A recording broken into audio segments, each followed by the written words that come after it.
La parte maligna es el cáncer de próstata. El cáncer de próstata, entonces acá sí, deriva, hemos mencionado, del lóbulo posterior más frecuentemente y de la zona periférica.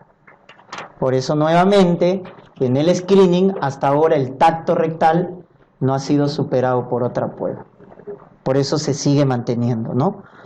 Ya está. El cáncer de próstata, que es el cáncer, la neoplasia maligna más frecuente en el adulto mayor, desde el punto de vista urológico, tiene 3 factores de riesgo bien demostrados, ¿ya?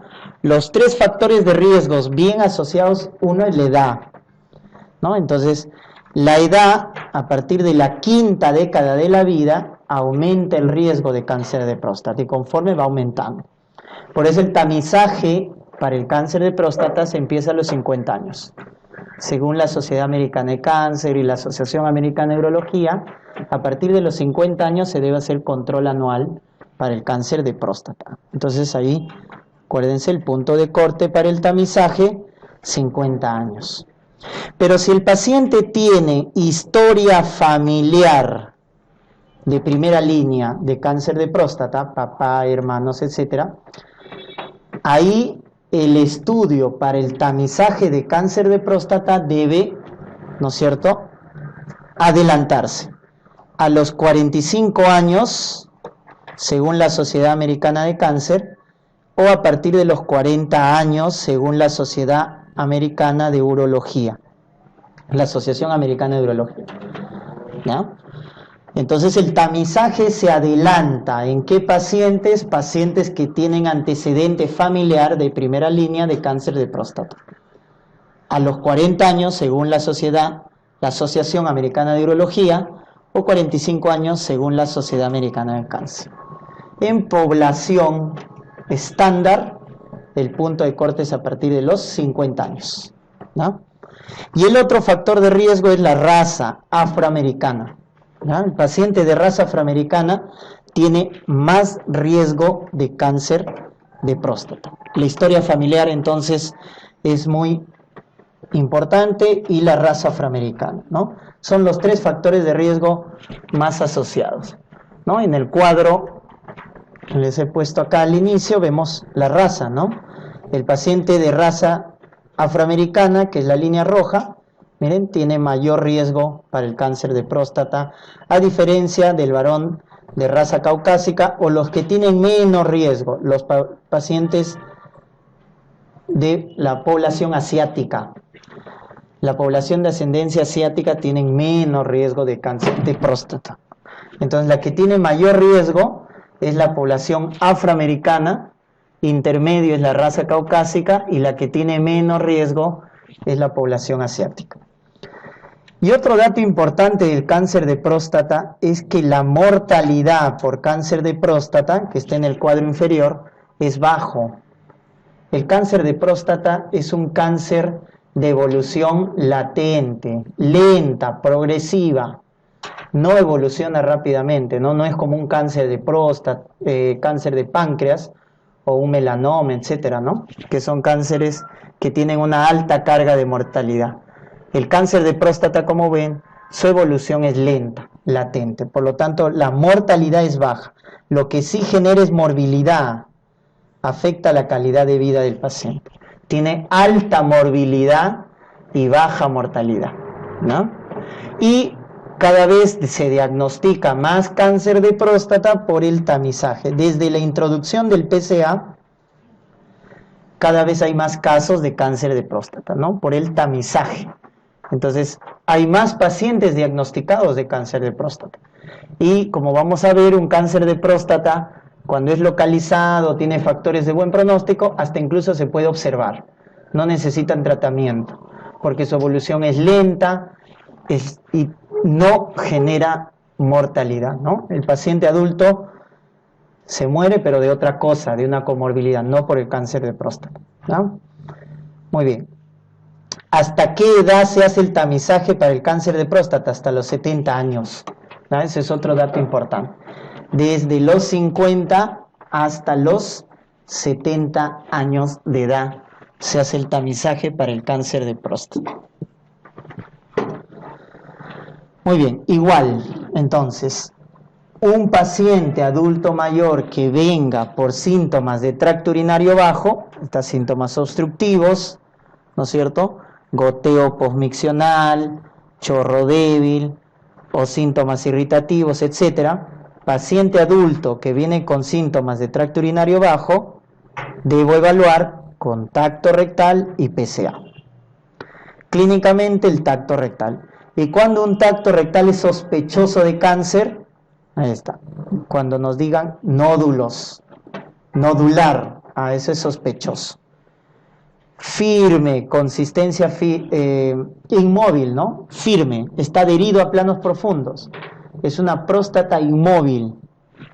Irregular, asimétrica, porque tiene nódulos. Los nódulos hacen que sea irregular, asimétrica y de consistencia pétrea. Cualquiera de esas características nos está indicando que hay una sospecha de cáncer de próstata. Por lo tanto, debemos indicar biopsia. Biopsia de próstata ecodirigida. La principal indicación de biopsia de próstata ecodirigida es el tacto rectal sospechoso. Tacto rectal sospechoso. Ya está. Y si se trata de un cáncer, ya es T2, ¿no? Cuando el cáncer de próstata es palpable, es T2. Cuando es no palpable, es T1. ¿Ya? Muy bien. Y evaluamos con el PSA. Entonces, ¿cuál es el PSA patológico? Acá está, ¿no? Más de 4 nanogramos por mililitro. Es el PSA aumentado de valor, el patológico, más de 4. Entonces, cuando el PSA es más de 4, claro, si ya teníamos un paciente con cáncer de próstata conocido, entonces si el paciente ya tenía cáncer de próstata y le dimos tratamiento, recuerden que para el seguimiento también los valores de PSA nos sirven, es decir, para detectar las recidivas, ¿no? En el control postoperatorio, etcétera.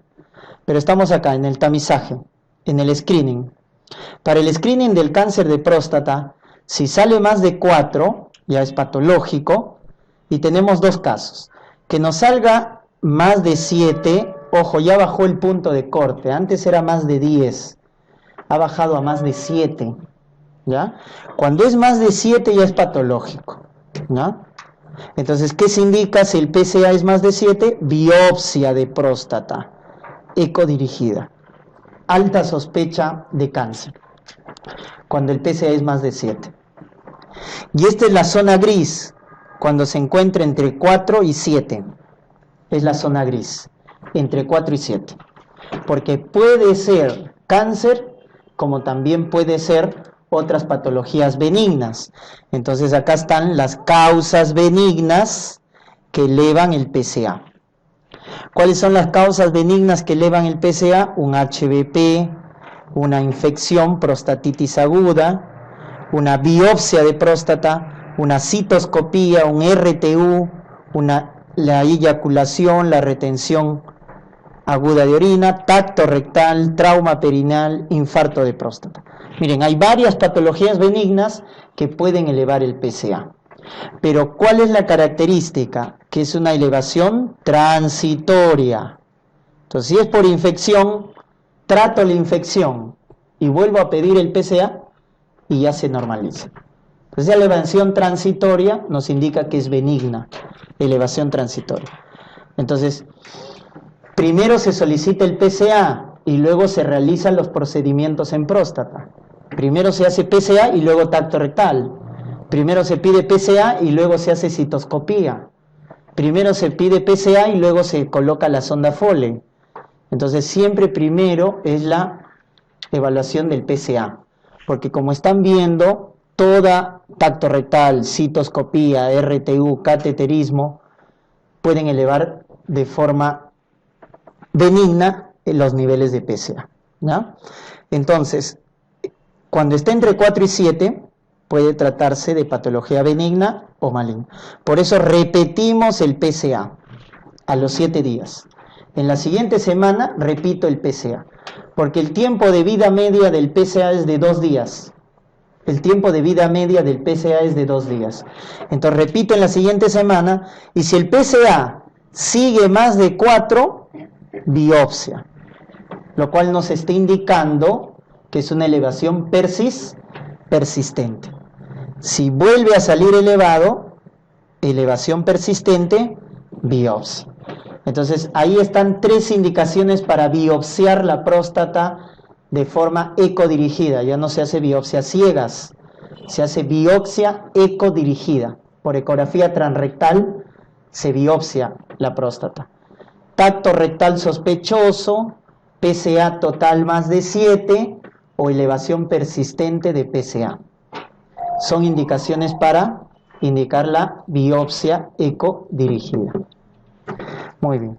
También hay otros datos o derivados del PSA, ¿no? Por ejemplo, el PSA libre, densidad de PSA y crecimiento o velocidad de elevación del PSA. Velocidad de elevación o velocidad de crecimiento del PSA, densidad del PSA y PSA libre. Estas variables o variantes del PSA también nos pueden ayudar a la hora de discriminar un cáncer de próstata. El PSA libre, ¿cuándo es sospecha de cáncer? Cuando es menos del 18%. Entonces, ¿cómo se explica esto? El PSA total, que es lo que se mide para el tamizaje, tiene 2 componentes. El PSA total, el PSA fracción libre y el PSA unido a proteínas. Cuando hay un cáncer, ¿qué es lo que pasa en el cáncer? Aumenta la síntesis de proteínas y baja los niveles de glucógeno. Eso acuérdense, se cumple tanto para próstata y también para cáncer de cérvix, ¿no? ¿Se acuerdan en el cáncer de cérvix? ¿Por qué daba ácido acético blanco la lesión intraepitelial? Porque las proteínas aumentaban. El ácido acético pinta las proteínas, ¿no? Por eso da aceto blanco, que significa cáncer, sospecha de lesión. Acá también, cuando hay cáncer de próstata, aumenta la síntesis de proteínas, por lo tanto aumenta la fracción unida a proteínas. ¿Y cuál es la que va a disminuir? El PSA libre. Entonces un PSA libre menos del 18% indica sospecha de cáncer. El PSA libre menos del 18%. Y la densidad es la medición del PSA total sobre el volumen de la próstata. PSA total sobre el volumen de la próstata. Entonces, ¿cuándo indica cáncer? Cuando es 0, más de 0,15, la densidad del PSA. Es cáncer cuando es más de 0,15, ¿no? Y la velocidad de crecimiento del PSA. Es sospecha de cáncer cuando es más de 0,75 nanogramos al año. Si el PSA se eleva más de 0,75 nanogramos al año, también es sospecha de cáncer.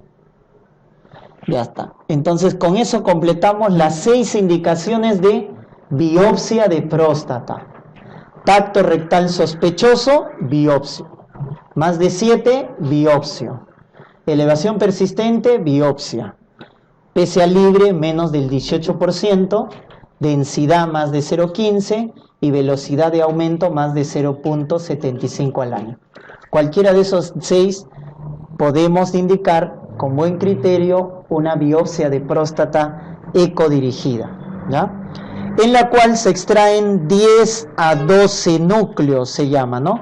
O sea, 10 a 12 muestras de la biopsia en diferentes cuadrantes. Por eso tiene que ser ecodirigida. Antes se hacía ciegas, actualmente se hace ecodirigida, ¿ya? Por ecografía transrectal. ¿Cuál es el tipo histológico más frecuente del cáncer de próstata? El adenocarcinoma. El adenocarcinoma es el más frecuente. El adenocarcinoma. Y en la biopsia se va a determinar 2 patrones. Un patrón primario y un patrón secundario, al cual se le da un puntaje. Al patrón primario se le da un puntaje de 1 a 5, dependiendo de su diferenciación. Y al patrón secundario también, del 1 al 5. Y luego, ¿qué se hace? Se suman los 2 patrones. Entonces, ¿cuánto sería el patrón mínimo, el puntaje mínimo? Entonces, para cada patrón el puntaje mínimo es 1. Entonces, al sumarse, el mínimo puntaje, ¿cuánto sería? 2. Y el máximo sería 5 del patrón primario, 5 del patrón secundario. Si lo sumo sería 10. Y de esa manera sacamos los grados de Gleason, que es el principal factor pronóstico en el cáncer de próstata. Los estadios de Gleason. Entonces se suman los dos patrones, el patrón primario y el patrón secundario. Y se obtiene un puntaje. Un Gleason de 2 a 4 es de buen pronóstico, porque nos está indicando bien diferenciado. Un Gleason de 5 a 7, pronóstico intermedio, porque es moderadamente diferenciado. 8 de 10, anaplásico, pobremente diferenciado. Acuérdense entonces, cuando el Gleason es de 8 a 10, es mal pronóstico. ¿Qué debemos descartar? Metástasis a hueso. Muy bien. Debemos, por lo tanto, solicitar cómo es la metástasis de hueso del cáncer de próstata. Osteoblástica. Es formadora de hueso. Por eso se pide gammagrafía ósea. Gammagrafía ósea. Para detectar la metástasis osteoblástica del cáncer de próstata, ¿no? Entonces, ¿cuándo solicitamos gammagrafía? Cuando el Gleason es mayor o igual a 8. Mayor o igual a 8. O el PSA es más de 20. Ojo que el PSA no solo sirve para el diagnóstico, también sirve para el pronóstico. Un PSA más de 20 indica mal pronóstico, porque se correlaciona con metástasis a hueso. Entonces, ¿cuándo solicito gammagrafía ósea? Cuando el Gleason es de 8 a más, o cuando el PSA es más de 20 nanogramos por mililitro. O cuando hay metástasis a hueso, ¿qué metabolito aumenta? La fosfatasa alcalina. Cuando un tumor urológico eleva fosfatasa alcalina, debemos descartar metástasis a hueso. El cáncer de riñón, el cáncer de vejiga hace metástasis a hueso, ¿ya? Por lo tanto, elevan los niveles de fosfatasa alcalina. Fosfatasa alcalina. Entonces tenemos ahí 3 indicaciones para solicitar gammagrafía. Que el Gleason sea 8 a más, PSA más de 20, o que la fosfatasa alcalina esté elevada. O que el paciente ya venga por la clínica, ¿no? Viene por dolor óseo, viene por compresión medular, parestesias, daño neuropático, porque ya se presentan fracturas, etc. ¿Cuál es la zona de hueso donde más se presenta la metástasis? Pelvis es la principal zona. Segundo, vértebras. Tercero, huesos largos, en ese orden. La más frecuente es la zona de la pelvis. Segundo, vértebra. Tercero, huesos largos. Ya está. Entonces, de esa manera evaluamos un paciente con cáncer de próstata. El marcador tumoral más sensible es el PSA, que no solo sirve para el diagnóstico, sino también para el pronóstico. El marcador que indica metástasis a hueso es la fosfatasa alcalina. Y el poco utilizado, pero me pueden preguntar en la parte teórica, porque en la práctica casi no se utiliza, es la fosfatasa ácida, que es el marcador tumoral más específico. El marcador tumoral más específico para el cáncer de próstata es fosfatasa ácida. El PSA es el más sensible. La fosfatasa ácida es el más específico. Y el marcador de metástasis es la fosfatasa alcalina. Metástasis ósea. Muy bien. ¿Estamos? Muy bien. Entonces, con eso, de esa manera evaluamos a un paciente con cáncer de próstata, ¿no? Las otras zonas a donde se hace metástasis es a pulmón y a hígado. Pulmón, hígado.